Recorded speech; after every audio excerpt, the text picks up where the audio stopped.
উচ্চ আদালত সিদ্ধান্ত দেবে, সেই জন্য পর্যন্ত তো ধৈর্য ধরতে হবে। যে কোনো নাগরিককে তো আইন আদালত মেনে চলতে হবে।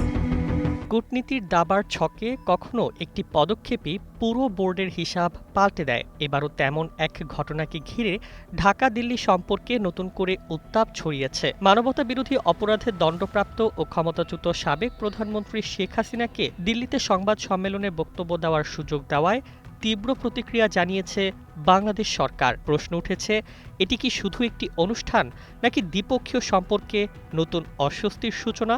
নগদ নিয়ে এলো হার না মানা হার অফার। সর্বনিম্ন 10,000 টাকা রেমিটেন্স নগদে পাঠালে থাকছে স্বর্ণের হার জেতার সুযোগ। পররাষ্ট্র মন্ত্রণালয়ের বিবৃতিতে বলা হয়েছে, জুলাই গণ অভ্যুত্থানের দ্বিতীয় বার্ষিকীর মতো সংবেদনশীল দিনে ভারতের মাটিতে শেখ হাসিনা ও তার সহযোগীদের বক্তব্য বাংলাদেশ রাষ্ট্র ও জনগণের বিরুদ্ধে ঘৃণা ছড়ানোর সুযোগ তৈরি করেছে। সরকারের ভাষ্য অনুযায়ী এমন আয়োজন বাংলাদেশের সার্বভৌমত্ব ও জুলাই অভ্যুত্থানের শহীদদের স্মৃতির প্রতি অসম্মান।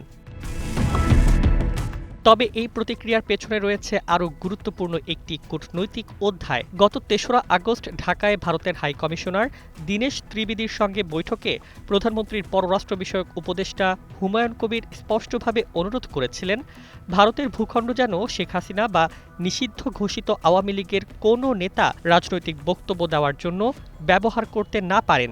তিনি সতর্ক করেছিলেন, এমন কার্যক্রম বাংলাদেশ ভারত সম্পর্কের ইতিবাচক অগ্রগতিকে ক্ষতিগ্রস্ত করতে পারে।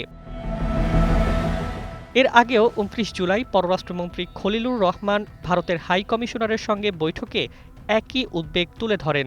পাশাপাশি ২০১৩ সালের প্রত্যর্পণ চুক্তির আওতায় শেখ হাসিনাকে বাংলাদেশে ফেরত পাঠানোর অনুরোধের বিষয়টিও আবার স্মরণ করিয়ে দেয় ঢাকা। কিন্তু সেই সতর্কতার পরও দিল্লির foreign correspondents club of south Asia আয়োজিত অনুষ্ঠানে অনলাইনে যুক্ত হয়ে শেখ হাসিনা বক্তব্য দেন এবং সাংবাদিকদের প্রশ্নের উত্তরও দেন। এরপরই ক্ষোভ প্রকাশ করে বাংলাদেশ জানায়, দিল্লিকে সম্ভাব্য নেতিবাচক প্রভাবের বিষয়টি আগেই অবহিত করা হয়েছিল। এখন কূটনৈতিক মহলে আলোচনার কেন্দ্রবিন্দু একটাই, এই ঘটনায় ঢাকা পরবর্তী পদক্ষেপ কি নেবে? সম্পর্কের নতুন অধ্যায় কি আরও জটিল হবে, নাকি দুই দেশ আলোচনার টেবিলেই অচলাবস্থা কাটানোর পথ খুঁজবে? আপাতত উত্তর লুকিয়ে আছে দুই রাজধানীর পরবর্তী কূটনৈতিক চালেই। News desk, ২১ television.